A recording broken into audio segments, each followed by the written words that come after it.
자, 다시 한번 임마누엘 하나님이 네. 목사님이 제보를 받았습니다. 제보. 목사님 제발 우리 애들 좀 어떻게 혼내주세요. 그래서 왜요? 그러니까 출석 체크만 하고 누워 잔대. 예를 들어서 여기다가 맨 밑에는 표준이잖아요. 표준이 준이는 뭐 그럴 친구가 아니겠지만 뭐 누구나 다 그럴 친구가 아니겠지만 사람이라는 게 늘 혹시 모르는 일이 있잖아요. 출석 체크. 예를 들어서 문병학 해놓고 그냥 잔대요. 또는 문병학 적어놓고 소파에 누워서 딴짓한대요. 그러니까 이거는 일단 틀어놓는 거야. 그래서 소리는 들리는데 이거에 집중하기보다는 자거나 출석하고 자거나 컴퓨터 게임을 하거나 다른 거를 한다. 목사님 제발 우리 애들 좀 혼내달라라고 연락이 한 통 왔었습니다. 여러분 혹시 출석 체크 지금 해놓고 누워 있다가 내 얘기하는 거 아니야 싶으신 분들은 아마 여러분들의 엄마가 전화한 게 맞을 거예요. 왜냐하면 소파에나 침대에 누워 있는 사람들이 몇 명 없을 거라 생각하거든요. 어쨌든 좀 정자세로 우리 예배 드릴 때 아까 목사님 댓글도 적었는데 온라인 수업이랑 온라인 예배는 다릅니다.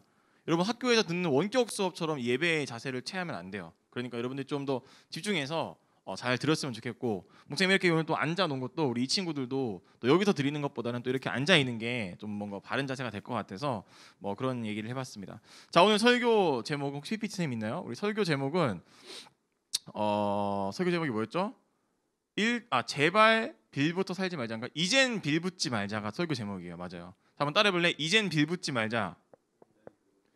자, 여러분 빌붙다라는 게 뭔지 알죠? 뭔가 갑자기 학교 수업 시간이나 학교 쉬는 시간에 얘가 돈이 없는데 야 병아가 나 돈 좀 줘 해가지고 나한테 빌붙어가지고 어떤 맛있는 걸 사 먹으려고 하는 그런 친구들, 그럴 때 이젠 빌붙지 말자라는 그런 표현들을 쓰죠. 오늘 목사님이 설교 제목으로 이젠 빌붙지 말자라는 이야기를 여러분들 해보려고 합니다. 자, 여러분 혹시 아픈 사람 있나요? 또는 굉장히 크게 아파본 적? 자, 여기 중에서 우리 병욱이는 지난번에 축구하다가 여기 골키퍼 하다가 이게 팔에 금 갔죠. 그리고 이번에도 또 남자끼리 또 펀치 치다가 또 팔에 금 갔죠. 이게 남자들은 늘 펀치 치는 거 이걸 조심해야 돼요. 우리가 막 요즘에 BJ들 보면 명현만 막 이런 친구들이 그분들이 막 대결 같은 거 남자들 많이 하잖아요. UFC 대결하고 로드 FC 하고. 그러니까 우리가 너무 따라하면 안 되고. 용화 다친 적 있어요? 크게 다친 적? 수아 크게 다친 적 있어요? 휘성이.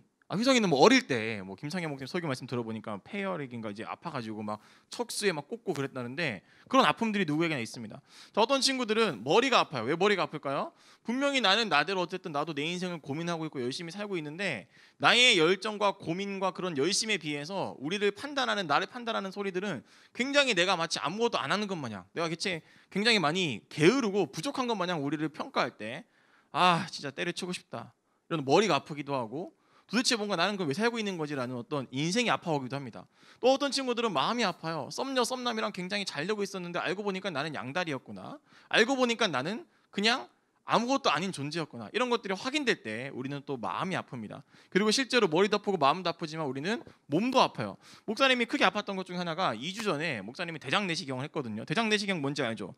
우리가 맛있게 먹었던 것들이 오물이 쌓여 있잖아요, 배에. 이 오물이 쌓여 있는 것들을 이제 이 대장을 확인해 보는 거예요. 그러면은 우리의 엉덩이로, 우리의 그 항문으로 내시경을 넣어가지고 안쪽을 다 봐야 돼. 자, 그러면 안에 더러운 게 있으면 안 되니까 약을 먹습니다. 그래서 약을 먹고 꿀꺽꿀꺽 먹고 그냥 1시간 반 동안 변기에 앉아 있으면 그냥 뭐가 다 나와요.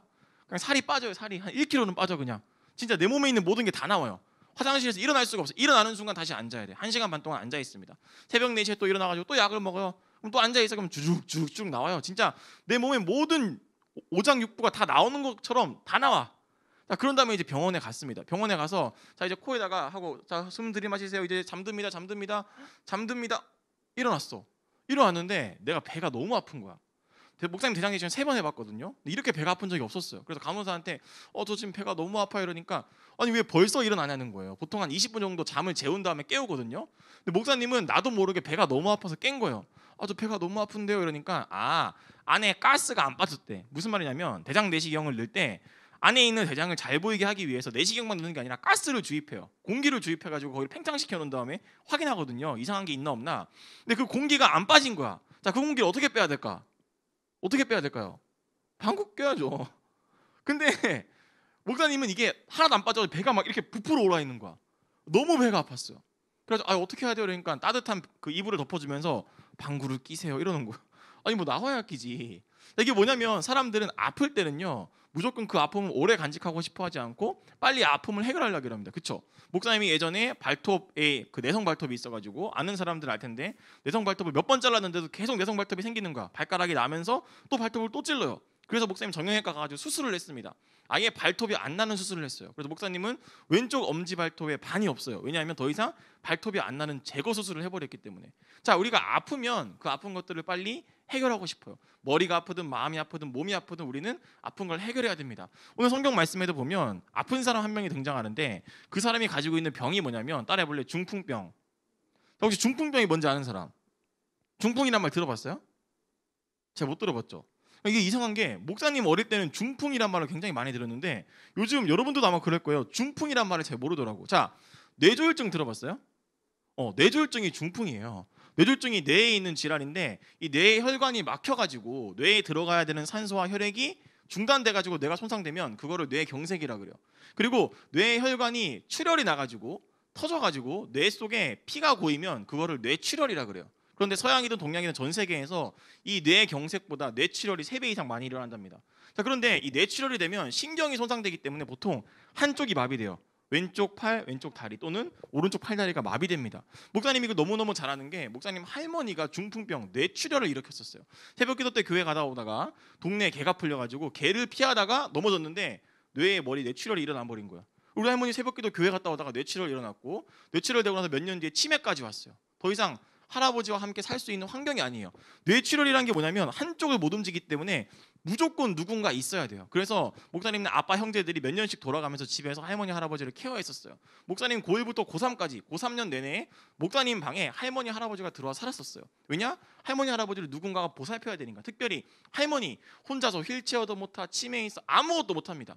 중풍 뇌졸중이라는 건 다른 사람의 도움 없이는 아무것도 할 수 없는 병이에요. 오늘 성경 말씀에 보면 이 뇌졸중 환자가 등장해요. 즉 뇌졸중 환자라는 건 혼자서는 아무것도 할 수 있는 게 별로 없는 사람을 의미하죠. 자, 그래서 이 아픈 환자를 위해서 누가 나서나면 그 4명의 친구, 여기 4명의 친구들이 앉아 있죠. 4명의 친구가 자기의 아픈 친구를 위해서 침상을 들고 예수님이라는 분이 있는 곳으로 갑니다. 여러분 지금이야 우리가 뭐 건강검진하고 뇌CT 찍고 뭐 MRI 찍고 여러분들 학교에서 기본 검사하지만 그 당시까지만 해도 뭐 의사가 어디 있어, 약국이 어디 있어, 다 민간요법 우상들한테 아픈 것들을 막 낫게 해달라고 빌고 기도했던 거예요. 그러니까 그런 당시에서 예수님이 갑자기 어떤 죽은 자를 살리고 예수님의 겉옷을 만졌더니 38년 동안 혈루병을 갖고 있던 여인이 막 나았다 이런 소문들이 나니까 야 이거 최첨단 시스템인데? 최고의 의료 시스템인데 야 예수 찾아가자. 전국 각지에서 예수님이라는 사람을 찾아가지고 몰려든 거예요. 자, 그 소식을 듣고 이 중풍병을 친구로 둔 4명의 친구가 야 우리도 이 병아기 살려야겠다. 야 침상 들어. 그래가지고 한쪽씩 들고 예수님이 있는 곳으로 갔습니다. 자, 그런데 그 집에 사람이 많았을까요? 없었을까요?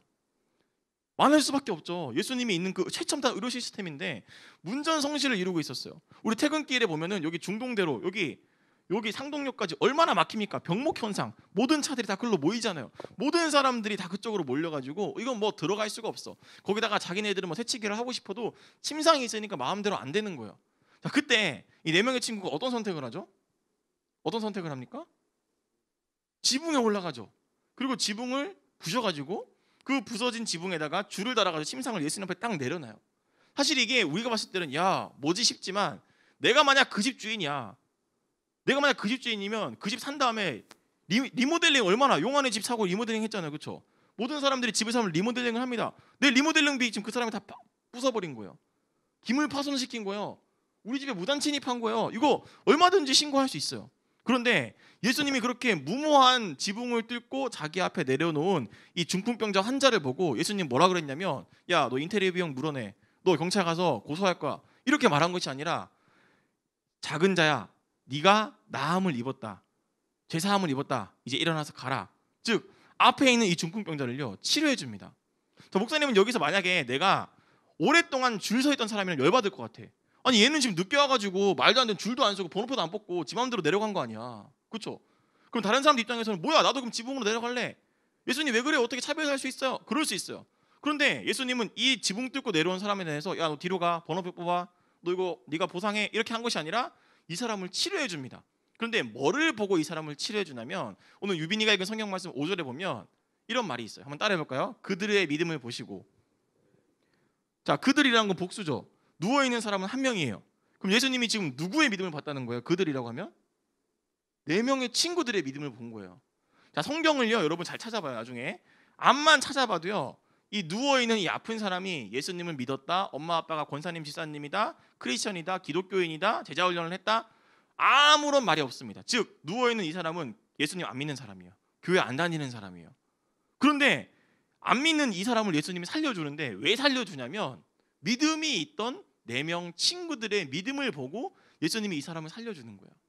자, 여러분들에게 정말 중요한 게 뭐냐면, 그래서 누구에게 믿음이 있느냐가 중요한 게 아니라 여러분들이 있는 그 공동체에 믿음 있는 사람 한 명만 있어도요, 믿음 없는 사람에게 엄청난 기적이 일어납니다. 혹시 지금 이 영상을 보는 친구 중에 대부분이 다 엄마 아빠가 교회 다니고 여러분들이 교회를 다니겠지만, 혹시 나 혼자 교회 다니는 친구들이 있다면 여러분, 당신의 믿음이 너무너무 중요한 거예요.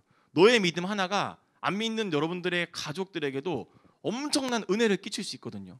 중요한 건 수학할 믿음이 있느냐, 용화가 믿음이 있느냐, 이게 중요한 게 아니라 너희가 같이 있는 사람 중에 믿음 있는 사람이 한 명이라도 있느냐, 믿음이 있는 사람이 있는 게 중요한 거예요. 예수님이 소돔과 고모라 알죠? 소돔과 고모라 멸망한 성이잖아요. 그 멸망한 성인데 그 소돔과 고모라가 막 이렇게 도망가다가 절대로 뒤돌아보면 안 돼. 그래가지고 그 룻의 부인이 궁금한데 익 받다가 소금기둥 빵 때도 빵 죽어버리잖아요. 그게 소돔과 고모라예요. 그리고 그 롯이라는 사람은 자기 딸 둘이랑 성적인 관계를 맺어가지고 자손들을 이끌어갑니다. 그러니까 이게 막 정말 이상한 나라가 돼버린 게 소돔과 고모라예요. 하나님이 그렇게 음란하고 패역했던 소돔과 고모라를 멸망시킬 때 제발 멸망시키지 마십시오 기도하니까 뭐라 그러냐면, 내가 저 수십만 되는 저 땅에 나를 믿는 믿음을 가진 사람 10명만 있어도 내가 소돔과 고모라 멸망 안 시킨다. 그런데 그 10명이 없어서 그 고모라 땅이, 소돔 땅이 다 무너졌어요. 여러분, 우리가 알다시피 이스라엘도 북남이 있다 그랬잖아요. 북쪽이 먼저 망합니다. 자, 남쪽만 남았을 때 하나님이 이사야라는 선지자한테 뭐라 그러냐면, 내가 남유다 니네도 멸망시켜야겠어. 니네도 지금 너무 나를 안 믿고 니네 마음대로서는 안 되겠어. 니네 멸망할 거야. 안 돼요, 안 돼요 막 이랬거든요. 근데 하나님 뭐라 그러냐면, 내가 남유다를 멸망시킬 때 하나님 한 번만 기회를 주세요. 우리가 다시 정신 차리겠습니다. 한 번만 기회를 주세요. 이렇게 하나님께 믿음을 가진 사람 한 명만 있어도 내가 니네 나라 멸망 안 시키려고 했는데 그 한 명이 없었다. 즉 믿음 있는 사람 한 명이 있으면 나라를 살릴 수 있고 가족을 살릴 수 있고 도시를 살릴 수 있는데, 하나님이 봤을 때 믿음 있는 사람들이 없으니까 그런 기적이 안 일어나고 다 멸망하게 되는 거예요. 오늘 성경 말씀을 마무리하면, 이 중풍병자는 믿음이 없었지만 친구들의 믿음을 보시고 예수님은 믿음 없는 이 사람을 도와주셨어요. 여러분의 삶 가운데 믿음 있는 한 사람이 중요합니다. 오늘 설교 제목이 뭐였죠? 이젠 빌붙지 맙시다. 어떻게 보면 이 중풍병자는 빌붙은 거야. 믿음이 없었지만 믿음 있는 사람들 때문에 혜택을 받은 거죠. 목사님은 여러분한테 그런 사람이 되라고 말하고 싶진 않아요. 너희들이 믿음이 없는데 믿음 있는 너희들의 엄마 아빠 때문에 너희들이 혜택 받는 게 아니라 여러분이 믿음 있는 사람이 되어야죠. 여러분 때문에 다른 사람들이 복 받아야지, 다른 사람들의 믿음 때문에 믿음 없는 여러분들이 복 받아서는 안 됩니다. 여러분들이 믿음을 가진 사람이 되어야 돼요. 예수님은 그들의 믿음을 보시고 믿음 없던 이 사람을 도와주셨어요. 믿음을 가진 사람 한 명이 있는 게 나라를 구할 수 있고 여러분들의 가족을 구할 수 있고 여러분들의 인생을 구할 수 있어요. 그러니까 여러분들에게 가장 중요한 게 뭐냐면, 그래서 믿음이에요. 그래서 지난주에 예수님이 사막에 가서 하나님을 1대1로 만났던 이유가 뭐냐면, 내가 하나님을 진짜 만난 그 1대1의 경험이 있어야 내게 믿음이 생기거든요. 교회에서 제자훈련, 교회에서 비전트리, 교회에서 수련회, 뭔가 공동체에서 주어지는 것도 있지만 수련회 가서 왜 그렇게 열심히 기도하라 그러는지 알아요? 여러분들이 1대1로 하나님을 만난 믿음이 있어야 여러분의 인생을 살 수 있거든요. 1대1로 만나는 그 믿음이 있어야 됩니다. 자, 그래서 다음 주에 이제 우리가 여름 성경학교, 여름 수련회를 할 텐데, 다음 주 3명, 그 다음 주 3명, 3명씩 간증을 합니다. 여러분이 간증이란 건 내가 하나님을 이렇게 믿습니다. 나는 이런 하나님을 믿습니다라고 믿음을 가진 나의 하나님에 대해서 고백하는 게 간증이거든요. 여러분, 오늘 성경 말씀에도 믿음을 가진 사람을 통해서 믿지 않는 사람에게 기적이 일어났듯이, 이제는 더 이상 나의 믿음 없음을 다른 사람들의 믿음으로 채우려고 하지 말고 여러분들이 그 4명의 친구가 되어서 여러분들의 믿음 때문에 여러분들의 엄마 아빠가 살고 여러분들의 친구들이 다시 힘을 내고 여러분들의 가족이나 주변 사람들이 다시금 하나님의 은혜를 받게 되는 그런 놀라운 믿음을 가진 사람들이 다 되기를 목사님이 응원하고 축복하겠습니다. 자, 기도하겠습니다. 하나님 감사합니다. 우리에게 믿음을 주시기를 원합니다. 하나님, 제가 믿음을 가진 사람이 되기를 원합니다.